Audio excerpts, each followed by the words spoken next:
और फिर से आप लोगों को कुछ अपने डिपार्टमेंट की स्कीम्स बताएंगे जो बच्चों के लिए ज़रूरी है। ठीक है, सबसे पहले मैं आपको बताना चाहूँगी हमारा डिपार्टमेंट है DLSA, district legal service authority Karnal, sector 12 में है डिपार्टमेंट और 26613 ये लैंडलाइन नंबर भी है हेल्प के लिए, क्योंकि हम लोग ग्राउंड फ्लोर पे रहते हैं। हम सोचते हैं कि हम जितनी ये सेक्सुअल हैरेसमेंट की कैटेगरी में आता है। वो बात बात पे अपनी गोद में बिठा लेंगे, बात बात पे छुएंगे, और उनका मोडस ऑपरेंडी क्या होता है, वो कैसे करते हैं ऐसे काम। ये कोई भी हो सकता है, कोई भी टीचर हो सकते हैं, कोई रिक्शे वाला भैया, कोई बस वाले अंकल, ड्राइवर, माली अंकल, कोई पड़ोस का भैया, कोई रिश्तेदार, कोई भी हो सकता है। इनका मोडस ऑपरेंडी क्या होता है? इनके मोडस ऑपरेंडी दो तरीके से होते हैं। या तो ये लालच देते हैं या फिर वो डराते धमकाते हैं। लालच क्या हो सकता है कि भाई चॉकलेट देंगे, बिस्किट देंगे, पिज़्ज़ा खिलाएंगे, ये करेंगे। लड़कियों को ऐसे, या थोड़े बड़े हो गए तो मोबाइल दिलाएंगे, इस तरह के लालच हो सकते हैं। लड़कियों के लिए क्या हो सकता है कि भाई तुम्हें मेकअप किट देंगे, कोई भी गिफ्ट देंगे, कुछ देंगे जिससे वो लालच देंगे। दूसरा क्या मोडस ऑपरेंडी होता है, वो धमकाएंगे कि जी तुम्हारे माँ बाप को नुकसान पहुँचा देंगे, तुम्हारी बहन को ये कर देंगे, तुम्हारे भाई को ये कर देंगे, तुमने नहीं किया तो। मार्क माई वर्ड्स, ऐसा बंदा कुछ नहीं कर सकता। वो सिर्फ और सिर्फ बच्चों की साइकोलॉजी से खेलता है कि बच्चा डर गया तो वो चुप हो जाएगा और वो चुप होके नहीं बोलेगा। अगर कोई भी ऐसा कहीं भी कुछ भी करता है आपके साथ, आपने सबसे पहले तो स्टैंड लेना है कि स्टॉप, रुक जाओ, मेरे को ये बिल्कुल नहीं पसंद जो आप कर रहे हो। जैसे ही आपने ये स्टैंड लिया, आधा कॉन्फिडेंस तो उसका वैसे ही डाउन हो जाता है। और फिर जिस पे भी आप सबसे ज़्यादा भरोसा करते हैं, अपने पेरेंट्स, कोई टीचर, कोई सिबलिंग है, कोई अंकल हैं जिससे आप बात कर सकते हो, फ़ौरन इस मैटर को रिपोर्ट करो कि वो ऐसे ऐसे अंकल हैं और वो हमारे साथ ऐसे ऐसे कर रहे हैं या हमें ऐसे ऐसे कह रहे हैं।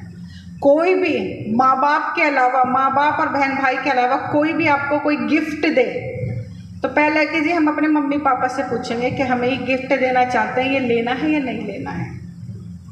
अपने पेरेंट्स और सगे बहन भाई का तो ठीक है, उसके अलावा चाचा मामा भी देना, तो माँ बाप की, आपके पेरेंट्स की नॉलेज में होना चाहिए कि वो आपको ये गिफ्ट दे रहे हैं। और जब मॉडस होगा उनको बिल्कुल रोक देना है कि अगर आपको अच्छा नहीं लग रहा कि जी प्लीज़ हमें इस तरीके से टच मत कीजिए, हमें अच्छा नहीं लग रहा। और फ़ौरन जिसको भी आप ट्रस्ट करते हैं उनको आपने बताना है, पेरेंट्स को, ग्रैंड पेरेंट्स को।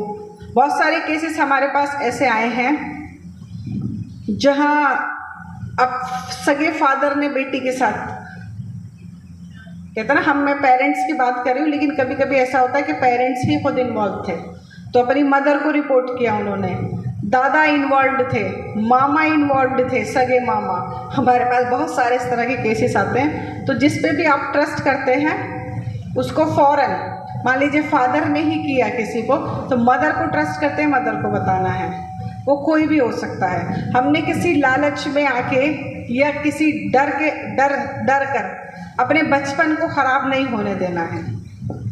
ठीक है, क्या करना है हमने, क्या करना है, रोकना है। क्या कहना है, स्टॉप, रोक देना है कि हमें ये बिल्कुल पसंद नहीं है, हमें अच्छा नहीं लग रहा। और फ़ौरन इसको रिपोर्ट करना है अपने मदर को, फादर को, जिस पे भी आप ट्रस्ट करते हैं कि जी ऐसे ऐसे हमारे साथ, हमें ऐसे छू रहे थे, टच कर रहे थे, या ये हमें डरा रहे थे कि भाई कहते ना कि तूने मुझे किस नहीं किया तो मैं तेरे पापा को मार दूंगा। भले ही वो हंसी में कह रहे हैं, जाके फ़ौरन बताना है कि मम्मी ये ऐसे कह रहे थे। भले वो कहेंगे मैं तो मजाक कर रहा था, मजाक में भी नहीं कीजिए, हमने मजाक में भी ये सब बातें नहीं करनी, क्योंकि वो एकदम से तो आएंगे नहीं, वो धीरे धीरे धीरे आगे बढ़ेंगे। जब उन्हें पता चलेगा कि ये बच्चा तो हर चीज़ अपनी माँ को बताता है, तो फिर उनके कदम रुक जाएंगे कि इसको नहीं मैं डरा सकता या इसको मैं बहकावे में नहीं ले सकता, क्योंकि ये हर बात अपनी माँ को बता देता है। मैंने बच्चों को बेसिकली पॉक्सो के बारे में बताया है कि पॉक्सो बच्चों का सेक्सुअल हैरेसमेंट रोकने के लिए 2012 का एक कानून है जिसमें बच्चों के साथ अगर कोई गलत हरकत करता है तो उसके लिए कड़ी से कड़ी सज़ा है। वही छोटे बच्चों को मैंने यहाँ पर बताया कि अगर उनके साथ कोई कुछ गलत करता है तो फ़ौरन अपने टीचर्स को, अपने पेरेंट्स को या जिस पर भी वो ट्रस्ट करते हैं उनको इस बारे में वो बताएं, फ़ौरन इन्फॉर्म करें। जो भी ऐसी गलत हरकत करता है उसका डट कर मुकाबला करें, उसे रोकें, उसको स्टॉप करें, चुप ना रहें। खामोशी जो है वो और क्राइम को इनकरेज करती है, तो खामोश ना रहें, अपनी बात को फ़ौरन रिपोर्ट करें। किस तरह इसका अभियान चल रहा है, ये कौन से स्कूलों में? ये मेरा अपना चलाया हुआ district legal service authority Karnal का अभियान है, जिसके तहत मैं पूरी कोशिश है मेरी कि जितने ज़्यादा से ज़्यादा करनाल में सरकारी और प्राइवेट सभी स्कूल्स में मैं जाती हूँ और जितने ज़्यादा से ज़्यादा स्कूल में जाकर मैं बता सकती हूँ और बच्चों तक ये बात पहुँचा सकती हूँ। मैंने मुहिम चलाई हुई है, उसके तहत मैं ये कर रही हूँ। DLSA की तरफ से बहुत सारे प्रोग्राम चलाए जाते हैं। ऐसे हर महीने हमारा एक कैंपेन होता है, जैसे अभी अगस्त का हमारा सम्मान से जीवन अधिकारों से रक्षा था और नेक्स्ट सितंबर में हमारा बच्चों के लिए है। तो हर महीने हमारा कोई ना कोई कैंपेन होता है एक सोशल इशू पर। उसके अलावा विक्टिम केयर सेंटर भी है हमारे DLSA में। अगर कोई भी किसी भी बात से प्रताड़ित होता है तो वो हमारे DLSA के ऑफिस को अप्रोच कर सकता है।